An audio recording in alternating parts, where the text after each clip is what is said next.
बोलिए भारत माता की, भारत माता की, सत्य सनातन धर्म की, सत्य सनातन धर्म की, उमापति महादेव की, वृंदावन बिहारी लाल की, पवन पुत्र हनुमान की, प्रेम से बोलिए सियावर रामचंद्र भगवान की। आज पूज्य सदानी दरबार में हिंदू जन जागृति समिति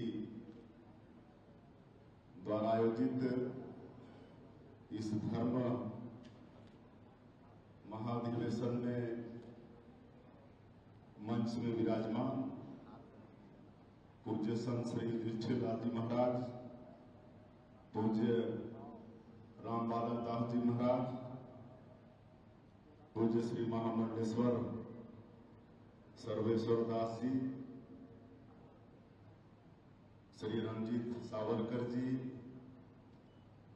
श्री प्रबल प्रताप सिंह जुदेव जी, श्री सुनील धनवड़ जी, अमित चिमनानी जी और देश भर से पधारे सभी संतवृंद और देश भर से पधारे हमारे सभी हिंदू धर्म शुभचिंतक भाई बहनों और मीडिया के मित्रों, मैं सबसे पहले संतों के चरणों में सत सत नमन करता हूं और प्रभु श्री राम का ननिहाल और माता कौशल्या का मैके छत्तीसगढ़ और वो भी सदानी दरबार को इस अधिवेशन के लिए चयन करने के लिए हम हिंदू जन जागृति समिति का बहुत बहुत धन्यवाद करना चाहेंगे, आभार व्यक्त करना चाहेंगे। और मैं देश भर से पधारे सभी संतों का हृदय से छत्तीसगढ़ की इस पावन धरती में स्वागत करता हूं, अभिनंदन करता हूं। और मैं तो सिर्फ इस अवसर का लाभ लेने के लिए यहां पर आया हूं। ये हम लोगों का सौभाग्य है कि देश भर से यहाँ पर संत वृंद पधारे हैं, तो उनका दर्शन करके उनका आशीर्वाद लेने के लिए आया हूं कि जो जिम्मेदारी एक गांव के छोटे से और वो भी जनजातीय समाज में पैदा हुए व्यक्ति को मिला है, मुख्यमंत्री का दायित्व और छत्तीसगढ़ की 3 करोड़ जनता जो विश्वास की है, तो उनके विश्वास में आप सब लोगों के आशीर्वाद से खरा उतर पाऊं, ये आशीर्वाद लेने आप सब लोगों से मतलब मैं यहाँ पर आया हूँ। और इस अधिवेशन में आज दिन भर धर्म की जागृति, धर्म रक्षा, मंदिर सुरक्षा, गौ रक्षा जैसे विषयों पर हमारे संतों का विचार सुने हैं और आगे और भी सुनेंगे। मैंने जैसा कहा कि आप लोगों के दर्शन के लिए आया हूं, तो बड़ा सौभाग्य है कि आज रंजीत सावरकर जी यहाँ पर पधारे हैं, उनका स्वागत है। मुझे मालूम है जब वो 2004 से 14 के बीच में यूपीए की सरकार थी केंद्र में, तो उस समय अंडमान निकोबार में एक चौक में वीर सावरकर जी का उस नामकरण था उस चौक का, और उस चौक में पीतल का पट्टिका लगा था, लेकिन उस समय की सरकार ने उसको उखड़वा दिया था और हम सब लोग देश भर के बीजेपी के सांसद और विधायक वहां पर गए हुए थे और गिरफ्तारी दिए थे। तो आज उस परिवार के रंजीत सावरकर जी का पहली बार ही मुलाकात और दर्शन हो रहा है, तो उनका बहुत बहुत स्वागत और अभिनंदन है। और जैसा मैंने कहा कि ये छत्तीसगढ़ प्रभु श्री राम का ननिहाल है, माता कौशल्या का मैके है और प्रभु श्री राम अपने 14 साल के वनवास काल का अधिकांश समय हमारे छत्तीसगढ़ की धरती में बिताया है, करीब 10 वर्ष। और जो दंडकारण्य का प्रसंग आता है, आज जो अबूझमाड़ है, 5000 वर्ग किलोमीटर में जो घना जंगल है, वही दंडकारण्य कहलाता था। तो ये सौभाग्य हम छत्तीसगढ़ वासियों को मिला है। और यहाँ पर 1.5 साल से, पहले 15 साल हम लोग की सरकार रही है, अभी 1.5 साल से फिर यहाँ की जनता के आशीर्वाद से हम लोग सरकार में हैं। तो एक तो यहाँ की जनता हमारे देश के यशस्वी प्रधानमंत्री नरेंद्र मोदी जी की बातों पर विश्वास किए और उन्होंने जो वादा किया उसको हम लोग मोदी की गारंटी का नाम दिए। और मोदी की गारंटी मतलब गारंटी पूरा होने की गारंटी। तो 1.5 वर्षों में जो भी वादा था हम लोगों का, प्रधानमंत्री आवास से लेकर किसानों का धान खरीदने का, 3100 रुपया प्रति क्विंटल धान का कीमत देने का, और 70 लाख से ज्यादा माता बहनों को हम लोग मातारी बंधन का 1000 रुपया हर महीना देते हैं। 5.5 लाख भूमिहीन जो मजदूर हैं उनको 10,000 रुपया देते हैं। जनजातीय समाज जो 12-13 लाख परिवार है जो तेंदुपत्ता से जुड़े हैं, उनका कीमत 4000 से 5,500 मानक पूरा किए हैं। चरण पादुका योजना, बोनस, ये सब सारा मोदी की गारंटी का काम हम लोगों ने पूरा किया है। उसके बाद एक बड़ा चैलेंज था इस प्रदेश का, यहाँ पर जो नक्सलवाद है, कहीं कि उसके समाप्ति के बिना छत्तीसगढ़ का विकास संभव ही नहीं था। और बड़ा सौभाग्य हम लोगों का कि डबल इंजन की सरकार भी है। और 13 दिसंबर 2023 को सरकार शपथ ली और उसके अगले ही महीना जनवरी 2024 में हमारे देश के यशस्वी गृह मंत्री श्री अमित शाह जी छत्तीसगढ़ पधारे और पूरा एक समीक्षा बैठक हुआ। तब पता चला कि जो देश में नक्सलवाद है उसका 77% छत्तीसगढ़ में बचा है और बाकी जो 23% था वो बाकी के प्रदेशों में था। वो आपका उड़ीसा, आंध्रा, तेलंगाना, महाराष्ट्र, मध्य प्रदेश, ये सब में था। बाकी 77% नक्सलवाद छत्तीसगढ़ में बचा था। और उसका कारण ये था कि उसके पहले जो सरकार थी 5 साल तक उनका केंद्र सरकार को कोई भी सहयोग नहीं मिला, इसलिए यहाँ पर नक्सलवाद से लड़ नहीं पाए और 77% नक्सलवाद यहाँ पर बचा था। लेकिन डबल इंजन की सरकार और माननीय प्रधानमंत्री जी और माननीय गृह मंत्री जी का संकल्प इस नक्सलवाद को समाप्त करना है और एक डेट भी तय कर दी कि 31 मार्च 2026 तक इस देश से नक्सलवाद को समाप्त करना है। और उसके अनुसार सारे कार्यक्रम भी बने। JTF ज्वाइंट टास्क फोर्स, इसका भी गठन हुआ और उसके कारण मजबूती के साथ हम लोग नक्सलवाद के साथ लड़ पा रहे हैं। और आज आप सबको मालूम है, पूरे देश को मालूम है कि 1.5 वर्षों में हमारे सुरक्षा बल के जवानों ने मजबूती के साथ नक्सलवाद के खिलाफ में लड़ा है।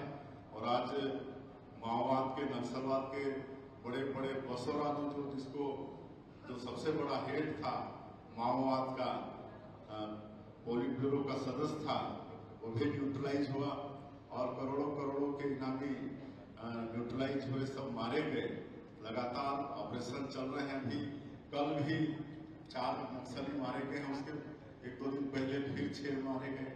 तो लगातार ऑपरेशन से सफलता भी मिल रही है और एक तरह से हम कह सकते हैं कि नक्सलवाद की कमर टूट गई है, नक्सलवाद अंतिम सांस ले रहा है। और मुझे तो पूरा भरोसा है कि जो माननीय प्रधानमंत्री जी का और माननीय गृह मंत्री जी का जो संकल्प है 31 मार्च 2026 का, वो निश्चित रूप से उनका संकल्प पूरा होते दिख रहा है। और उसके बाद हमारा छत्तीसगढ़ बड़ा तेजी से विकास करेगा, क्योंकि छत्तीसगढ़ बहुत संपन्न प्रदेश है, खनिज संपदा से भरपूर है। 44% भूभाग यहाँ का वनों से आच्छादित है। सैकड़ों तरह के फॉरेस्ट प्रोड्यूस यहाँ पर हैं। यहाँ की धरती माटी भी उर्वरा शक्ति से भरपूर है, मेहनत कश किसान है, तो बहुत संपन्न प्रदेश हो सकता है। तो ये सब आप सब लोगों के आशीर्वाद से जो जनता ने विश्वास करके हम लोग को सरकार में बैठाई है, तो हम लोग वो सब करेंगे। और एक विजन डॉक्यूमेंट भी तैयार किए हैं। माननीय प्रधानमंत्री जी ने जो 2047 तक इस देश को विकसित भारत के रूप में खड़ा करने का संकल्प लिया है, तो हम लोग भी विकसित छत्तीसगढ़ 2047 का एक विजन डॉक्यूमेंट बनाए हैं और बहुत तैयारी के साथ करीब 1 लाख लोगों से सलाह मशवरा करके, सबसे, युवाओं से, महिलाओं से, किसानों से, मजदूरों से, व्यापारियों से, सबसे सलाह मशवरा करके ये विजन डॉक्यूमेंट हम लोग तैयार किए हैं। तो निश्चित रूप से इस छत्तीसगढ़ को हम लोग विकसित छत्तीसगढ़ के रूप में भी खड़ा करेंगे। नई उद्योग नीति भी लाए हैं और नई उद्योग नीति में विशेषकर हमारा जो बस्तर और सरगुजा संभाग है, और बस्तर तो नक्सलवाद के कारण विकास की दृष्टि से बहुत पिछड़ा रहा, वो सबको विशेष फोकस किए। हमारे ST SC, दिव्यांग, महिलाएं, उनको विशेष नई उद्योग नीति में प्रोत्साहन देने का व्यवस्था है। और ये 6 महीने में ही करीब 6.5 लाख करोड़ का हम लोग को निवेश प्रस्ताव पास हो, मतलब मिल चुका है प्रस्ताव, और उसमें काम भी शुरू हो चुके हैं। ऐसा नहीं है कि खाली प्रस्ताव मिले, काम भी यहाँ पर शुरू हो चुके हैं। तो हम लोग बहुत उन्नत प्रदेश इसको बनाने वाले हैं। साथ ही सनातन कैसे यहाँ पर मजबूत हो, उसके लिए भी हम लोग प्रयास कर रहे हैं। यहाँ पर राजीव कुंभ होता है, पिछले समय में उसका स्वरूप बदल दिया गया था, लेकिन 1.5 वर्षों में जैसे ही हम लोग सरकार में पुनः आए, तो फिर उसको जो त्रिवेणी संगम है राजीव, वहाँ पर राजीव लोचन भगवान जी हैं। और वनवास काल में ये है कि सीता माता स्वयं अपने हाथों से शिवलिंग की स्थापना वहाँ पर की है, कुलेश्वर महादेव हैं। तो वहाँ पर फिर से हम लोग राजीव कुंभ को भव्य कर रहे हैं। यहाँ पर रामलला दर्शन योजना शुरू की है, क्योंकि प्रभु श्री राम का ननिहाल है।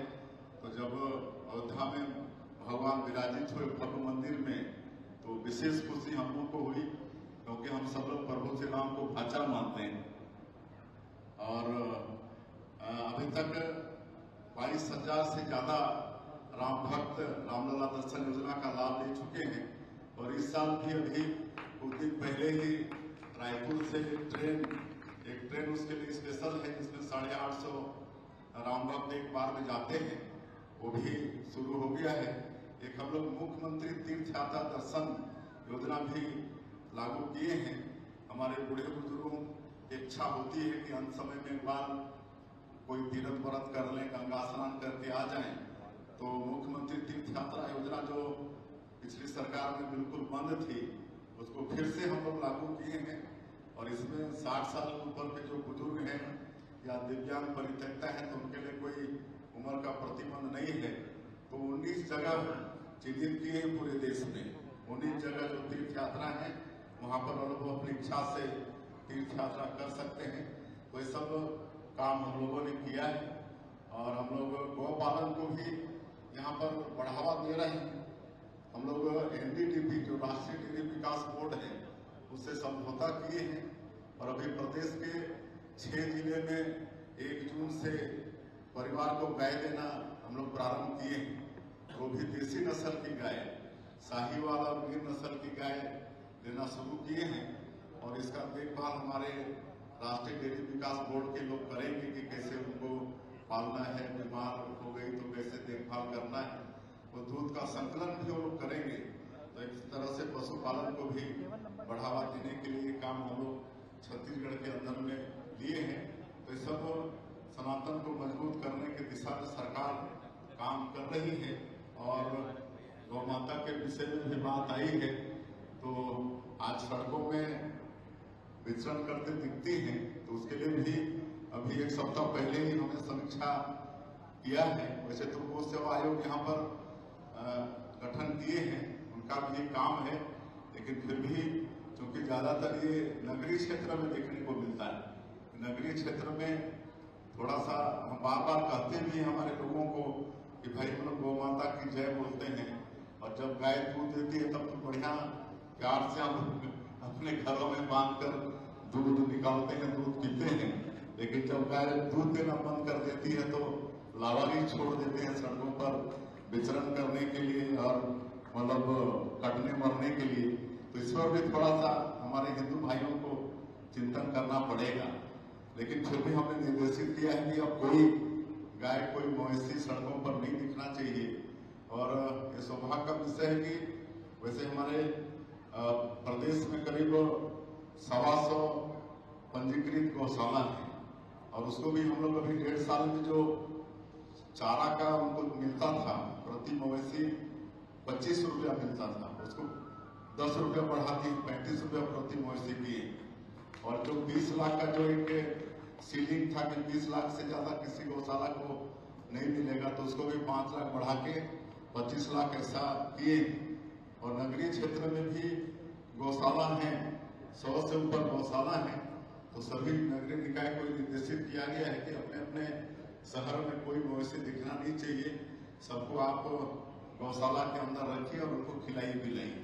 तो हमको लगता है कि आने वाले कुछ ही दिनों में अभी जो बात आई यहाँ पर कि सड़कों में गाय और मवेशी चलते हैं, तो ये देखने को नहीं मिलेगा। तो इस पर भी हम लोग काम कर रहे हैं।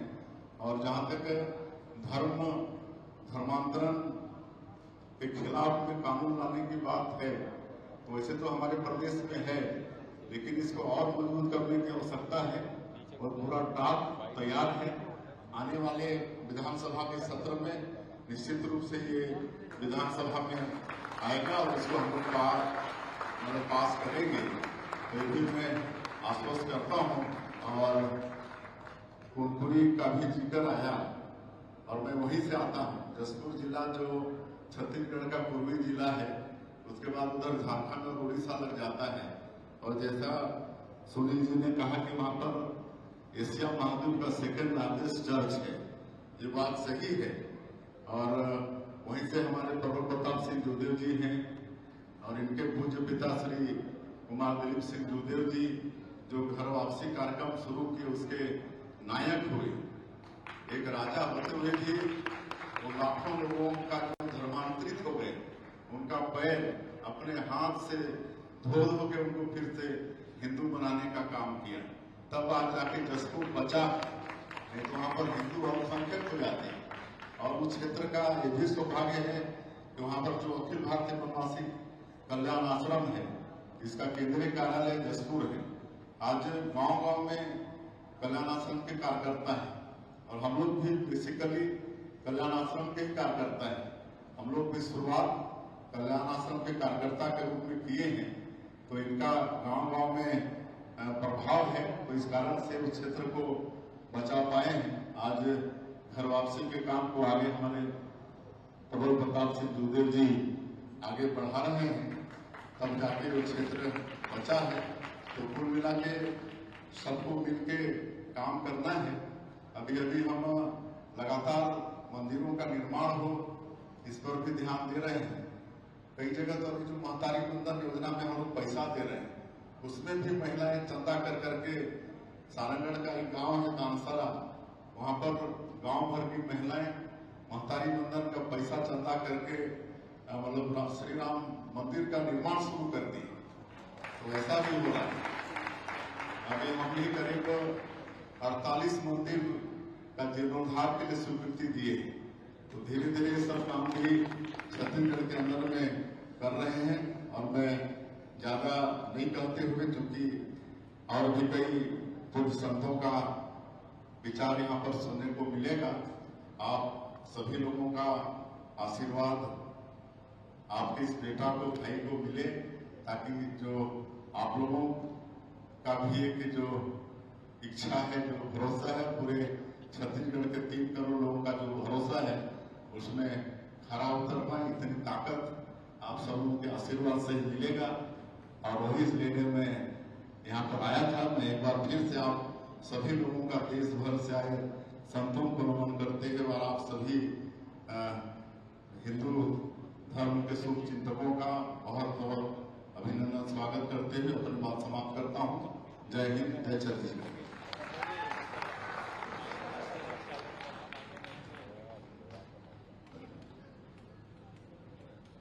सत्य सनातन धर्म की, उमापति महादेव की, वृंदावन बिहारी लाल की।